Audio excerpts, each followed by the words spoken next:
Kama kuna chama kimenyooka kisawasawa na ajenda zake zinafahamika, ni ACT Wazalendo.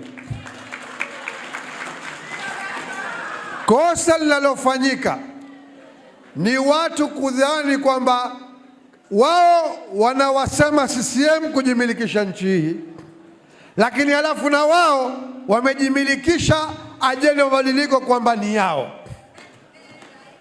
na hawa wanadhani wao wakishaweka msimamo wengine sote tuwe mikia tuwafuate wao. Wasahau si kwa ACT Wazalendo.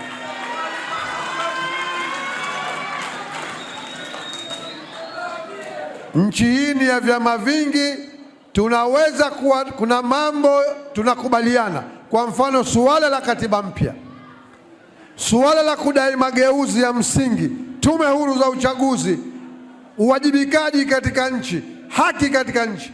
Lakini njia ya kuyafikia hayo si lazima kwamba sote tuwe na mtazamo mmoja. Ingawa niseme tunaweza kuwa na mtazamo mmoja, si lazima tuwe na mtazamo mmoja, lakini tunaweza kuwa na mtazamo mmoja.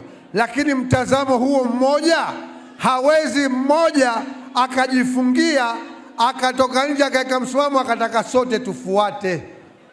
Kama tunataka msimamo mmoja, maana yake tuitane sote, tujadiliane, tukubaliane huo mtazamo na njia ya kupita moja. Hapo itakuwa ndio njia yetu sote.